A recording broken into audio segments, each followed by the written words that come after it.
구미호 야담을 찾아주셔서 감사합니다. 옛날 옛적 조선의 남쪽 끝자락 외딴 고을. 그곳은 땅은 비옥하고 물도 넉넉했지만 사람들의 얼굴엔 늘 그림자가 드리워 있었답니다. 왜냐하면 그 고을을 다스리던 자가 바로 탐관오리 이지용이라는 자였기 때문이었습니다.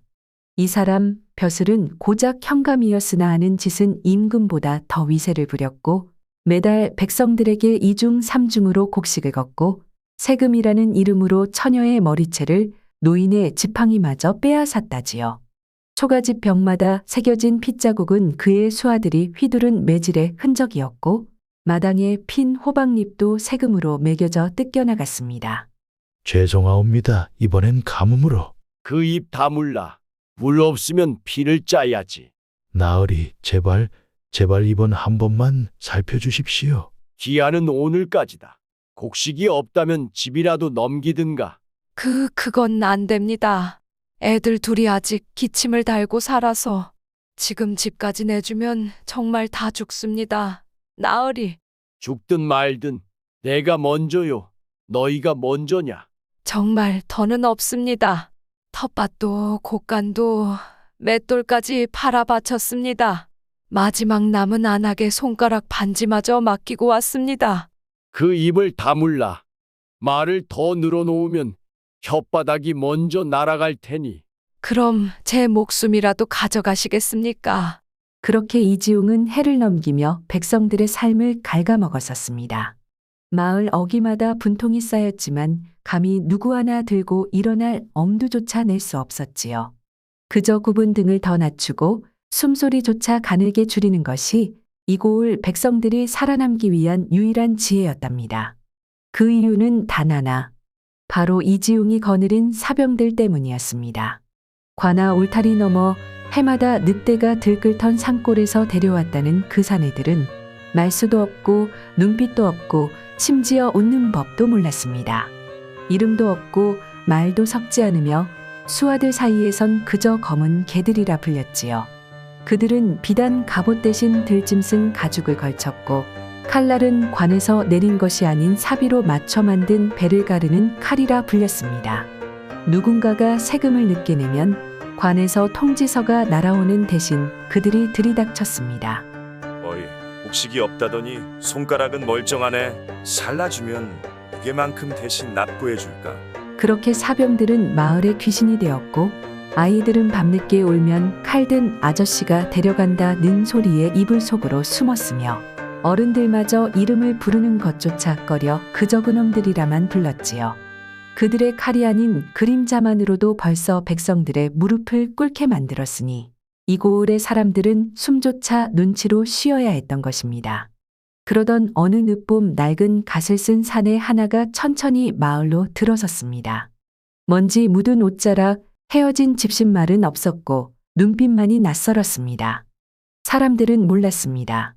그 사내 이름은 이겸, 본디 궁궐 남문을 지키던 무사였으나 암행어사의 길을 택한 자였습니다. 그러다 골목 끝 거무죽죽한 담벼락 너머로 움막 하나가 보였지요. 흙벽이 갈라지고 지붕은 기워졌으며 마당엔 풀 한 포기 없이 쓸쓸했습니다. 이겸은 그 앞에서 걸음을 멈추었습니다. 움막 앞에 쪼그리고 앉아있던 젊은 여인이 손에 쥔마른 밥덩이 하나를 조심스레 개들에게 내밀고 있었지요. 자, 어서 먹어. 개들은 뼈만 남은 갈비를 드러낸 채 밥을 낚아챘고 꼬리를 한 번도 흔들지 못한 채 허겁지겁 씹어댔습니다. 그 모습을 바라보던 여인은 천천히 무릎 위로 손을 놓으며 조용히 중얼거렸습니다. 배고팠지. 나도 그래. 이겸은 그 순간 작은 의문의 걸음을 멈췄습니다. 짐승에게. 그 여인의 옷차림은 넝마와 다를 바 없었고 머리카락은 질끈 동여매였으며 살점은 뺨에서조차 힘없이 꺼져 있었습니다. 저 여인은 배고픔을 나눌 줄 아는 사람이군. 이겸은 그 여인을 눈여겨보았고 마을에서 나고 자란 복녀라는 여인이라 들었습니다. 부모는 죽고 그녀 혼자 살아남아 폐허 같은 움막에서 지내는 중이라 했지요. 이겸은 복녀를 조용히 불렀습니다. 혹 도움을 줄 수 있겠소. 이겸의 말에 복녀는 처음에는 겁에 질린 눈빛으로 그를 바라보았습니다. 낯선 사내의 말에 어찌 쉽게 응할 수 있으랴. 그러나 이겸의 눈빛에서 진심을 읽은 복녀는 조심스레 입을 열었습니다. 나리께선 누구시길래 이 천한 여인에게 말을 건네시나이까? 이겸은 주위를 살피더니 낮은 목소리로 속삭였습니다. 나는 암행어사 이겸이요. 이 고을의 참상을 살피러 왔소만. 혼자의 힘으론 부족하오. 그대의 도움이 필요하오. 복녀의 눈에 잠시 의심의 그림자가 스쳤으나 이내 깊은 한숨과 함께 고개를 끄덕였습니다. 그녀에게는 더 이상 잃을 것이 없었기 때문이었지요. 나리, 제가 무엇을 도와드릴 수 있겠습니까? 이지용의 비밀 장부를 찾아야 하오. 그 안에 모든 죄상이 적혀 있다고 들었소. 복녀는 잠시 침묵하다 고개를 끄덕였습니다. 그녀가 알고 있던 비밀은 깊고도 어두웠으니 달빛도 비추지 못하는 그림자의 영역이었습니다. 관아 뒤편 소나무 아래 지하 통로가 있습니다. 이지용은 매월 보름날 밤 홀로 그곳에 내려가 금은보화를 헤아립니다. 이겸은 조용히 물었습니다. 어찌 그런 것을 아시오? 복녀는 숨을 한 번 길게 들이쉬었습니다. 그리고 낡은 등잔불을 멍하니 바라보다가 낮은 목소리로 말했지요. 제 아비가 원래는 관청의 하급설이었습니다. 문서에 도장을 찍거나 명부를 정리하거나 그런 일들을 했지요. 하지만 어느 날부터인가 밤마다 관아 뒤로 불빛이 새어나온다며 이상하다고 하셨습니다. 그리고는 그 소나무 아래 돌을 확인하러 간 날 돌아오지 않았습니다. 이겸의 눈이 빛났습니다. 그러나 복녀의 말은 계속되었습니다. 하지만 그곳은 함부로 들어갈 수 없습니다. 이지용의 신복 무사들이 지키고 있으며 그들은 그림자보다 더 은밀히 움직입니다. 그대를 위험하게 하고 싶진 않소. 전 이미 많은 것을 잃었습니다. 하지만 제 아비가 남긴 마지막 말을 그냥 묻을 수는 없습니다. 이틀 후 보름달이 떠오를 무렵 이겸과 복녀는 은밀한 계획을 실행했습니다. 복녀가 말했습니다. 오늘 밤 저작거리 끝 빈집에 불을 지피겠습니다. 그 골목은 관아와 가까워서 소아들이 바로 달려들 겁니다. 그 소란이 시작되면 나는 북쪽 담장을 넘겠소. 소나무 뒤 통로는 그대가 말한 대로 통로가 있다고 했소. 틀림없습니다. 그 안으로 내려가는 계단이 열립니다. 혹시라도 일이 잘못되면 그대는 이 마을을 떠나야 할 수도 있어. 복녀는 살며시 웃었습니다. 이미 마음을 정했습니다. 돌아가지 않을 겁니다. 그리고 잠시 후 복녀는 검은 장삼의 얼굴을 가린 채 낡은 초가집 하나에 살그머니 불씨를 던졌습니다. 마른 집더미에 옮겨 붙은 불은 순식간에 붉은 혀를 길게 내밀며 번지기 시작했고 바람이 옆으로 불면서 불꽃이 이웃 벽에까지 튀었습니다. 불이다 불이야. 관아 근처에서 불났다. 소란은 마을 전체로 퍼져나갔고 술라군들은 횃불을 들고 우르르 몰려나왔습니다. 잠시 후 그는 조용히 안쪽으로 몸을 날렸습니다. 이겸이 소나무에 도달했을 때 그는 숨을 고르며 땅을 살폈습니다. 그때였습니다. 누군가 뒤에서 차가운 칼끝이 등을 겨누었습니다. 움직이지 마시오. 암행어사 나리. 낮은 목소리가 속삭였습니다. 이겸은 천천히 고개를 돌렸습니다. 복면을 쓴 자였습니다. 그러나 그 목소리는 복녀, 복면 아래서 미소가 번졌습니다. 복녀는 복면을 벗으며 말했습니다. 나리를 속인 것 같아 송구합니다. 사실 저는 그의 죄상을 오래전부터 모아왔습니다. 그녀는 품에서 작은 비단 주머니를 꺼냈습니다. 그 안에는 이지용의 비밀 인장과 장부의 열쇠가 들어 있었지요. 이 길은 이지용이 만든 함정이지요. 잘못 움직이면 독화살이 날아옵니다. 복녀는 이겸을 이끌어 진짜 통로를 열었습니다. 좁은 계단을 따라 내려간 지하실에서 그들은 상상하지 못했던 광경을 마주했습니다. 금은 보화가 가득한 것은 물론 벽에는 죽은 자들의 이름이 적힌 명단이 걸려 있었습니다. 이지용이 세금을 내지 못해 죽음에 이르게 한 백성들의 명단이었습니다. 더 충격적인 발견은 그곳에 있던 또 다른 서찰이었습니다. 이지용은 단순한 탐관오리가 아니라 이웃 나라와 내통하여 조선의 군사 기밀을 팔아넘기고 있었던 것입니다. 그러나 그들이 증거를 모으고 있을 때 멀리서 발소리가 들려왔습니다. 이지용이 예정보다 일찍 도착한 것입니다. 복녀는 재빨리 이겸을 숨겼고 자신은 마치 이곳을 청소하는 하녀인 양 행동했습니다. 이지용은 들어서며 의심의 눈초리로 복녀를 바라보았습니다. 네가 어찌 여기 있느냐? 복녀는 고개를 숙여 인사하며 떨리는 목소리로 대답했습니다. 마을의 불이나 이곳에도 영향이 있을까 해서. 이지용은 잠시 의심했으나 곧 그의 주인은 금은 보화로 향했습니다. 그는 복녀에게 등을 돌린 채 보물을 헤아리기 시작했습니다. 그 순간 이겸은 숨어있던 곳에서 나와 이지용에게 어사화를 내밀었습니다. 이지용, 너의 죄악이 만천하에 드러났도다. 이지용은 놀라 칼을 빼들었고 순간 지하실 안에서 칼날이 부딪히는 소리가 울려 퍼졌습니다. 복녀는 재빨리 촛불을 집어들고 명단과 서찰을 챙겼습니다. 격전 끝에 이겸은 이지용의 칼을 쳐냈으나 이지용은 마지막 발악으로 숨겨둔 독침을 복녀를 향해 던졌습니다. 이겸이 몸을 날려 복녀를 감쌌고 독침은 그의 어깨를 스쳐 지나갔습니다. 나리, 복녀의 외침이 지하실에 울려 퍼졌습니다. 암행어사라고. 어사면 어쩌랴. 여기 이 수아들만 수십이다. 이놈들은 호랑이 굴에 제 발로 들어왔구나. 당장 저놈과 그 계집년 둘 다 목을 베어라. 그 말에 수아들이 일제히 칼을 뽑아 들었습니다. 이겸은 단검 하나만으로 복녀를 지키려 했지만 수아들은 무려 11. 그들은 반원을 이루며 조심스럽게 둘을 포위했고 피가 땅에 떨어지기 직전. 컹! 어디선가 낮고 거친 숨소리와 함께 들개들이 우르르 나타났습니다. 그림자 속에서 튀어나온 것은 마치 짐승의 원혼 같았습니다. 들개는 누군가의 발을 물어뜯었고 다른 한 마리는 칼을 든 자의 손등을 물었습니다.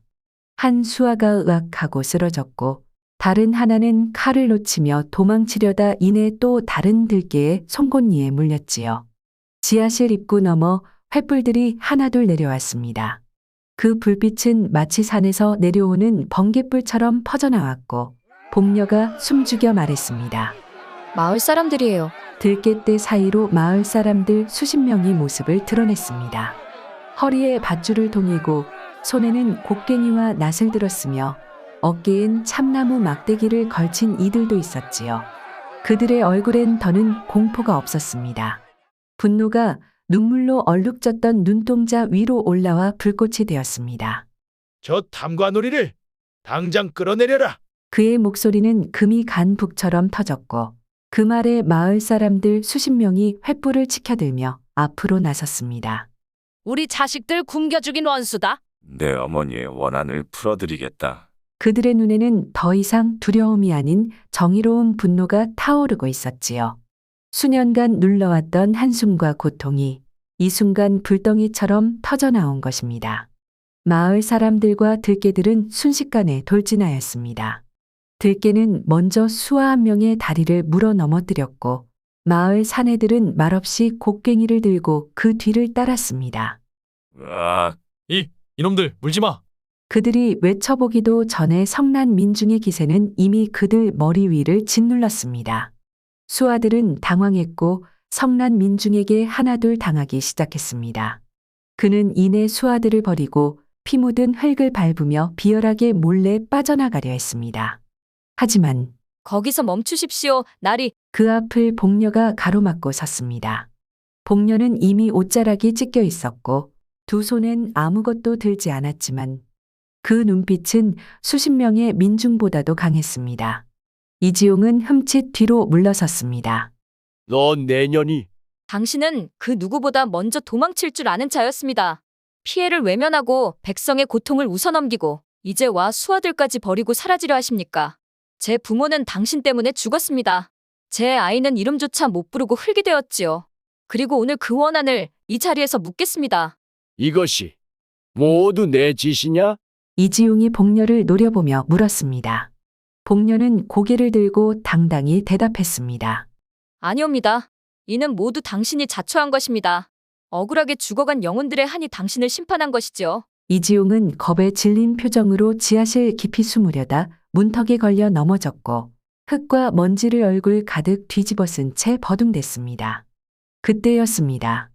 들개 한 마리가 이지용의 다리목을 물고 늘어졌고 또 한 마리는 그의 얼굴 앞에 턱을 괴고 으르렁거렸습니다. 놔라, 이 들깨 새끼. 내가 누군지 아느냐? 그러나 그 짐승은 아무 말도 듣지 않았지요. 그것은 짐승이 아니었습니다. 백성의 눈물과 피, 땅에 맺힌 한이 변하여 깨어난 짐승의 혼이었지요. 다음 순간 들개 한 마리가 이지용의 얼굴을 덮쳤고 그의 입에서는 찢어지는 듯한 비명이 터졌습니다. 아, 내 눈이, 내 눈. 그의 눈알이 들개의 이빨 사이에서 뽑혀나와 흘 귀에 떨어졌고 이지용은 두 눈을 잃은 채로 땅을 구르며 울부짖었습니다. 보이지 않아. 아무것도. 내가 무슨 죄를. 눈이 있으면서도 보지 않았기에 하늘이 내 눈을 거두어 간 것이다. 마을 사람들은 이지용을 단단히 묶었고 이겸은 어사화를 높이 들어 외쳤습니다. 임금의 이름으로 명하노니 탐관오리 이지용은 체포하라. 그날 이후 이지용은 관아 앞에서 사슬에 묶인 채 백성들 앞에 무릎 꿇고 죄를 읊게 되었지요. 저는 백성을 거두는 자리에 앉아 그들의 살을 꺾고 피를 마신 죄인입니다. 왕은 진노하여 이지용의 모든 관직을 삭탈하고 그가 가진 재산과 금은은 모두 몰수의 백성들에게 나누게 했으며 가장 큰 벌로서 그를 천한 노비의 신분으로 강등시켰습니다. 누구도 그에게 밥을 나누려 하지 않았고 어느 고을을 지나도 아이들은 그를 향해 돌을 던졌습니다.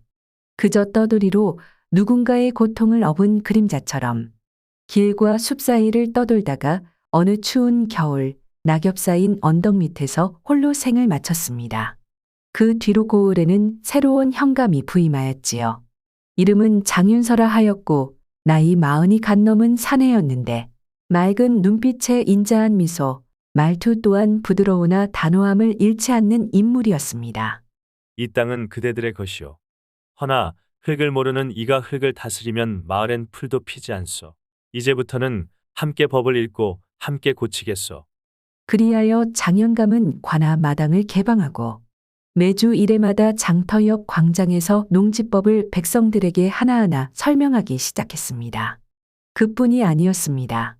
장현감은 관아 곳간을 열고 겨울 동안 이지용이 숨겨놓은 쌀을 가난한 이들의 집마다 직접 나누어 주었지요.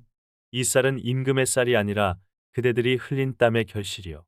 이건 되돌려 받은 몫일 뿐이니라. 그날부터 고을에는 더 이상 굶주리는 이가 없었고 굽었던 허리는 천천히 펴졌으며 이제는 고개를 들면 햇살 속에 핀 논과 밭, 웃고 있는 얼굴이 보이게 된 것이지요. 우리 고을은 사람답게 사는 곳이 되었다. 또 다른 누군가는 말없이 고개를 끄덕이며 뜨거운 눈물 한 줄기를 훔쳤답니다. 작은 등잔불이 깜빡이는 복녀의 움막 안. 집자리 위에 누운 이겸은 붕대를 동여맨 팔을 조심스레 쓸어내리고 있었지요. 복녀는 그 곁에 앉아 말없이 약초를 짓이겨 찻잔에 우려내고 있었습니다. 고맙소. 덕분에 팔을 잃지 않고 살아있어. 더 다친 곳은 괜찮으시옵니까? 괜찮소. 이젠 욱신거리기보다 간지러울 만큼 나았소. 약초를 발랐으니 한양까지 가시는데 무리는 없을 것입니다. 이 고을의 평온을 만든 건 내가 아니라 그대요. 나도 임무만 마치고 떠나려 했소. 그런데 그대의 지혜와 용기 그리고 눈빛, 그 모든 것이 내 마음에 오래 남을 것 같소. 복녀, 나와 함께 가시겠소. 복녀는 처음으로 환한 미소를 지었습니다. 그것은 봄날 첫꽃이 피어나는 것과 같은 아름다움이었지요. 나리, 저는 그저 미천한 여인일 뿐입니다.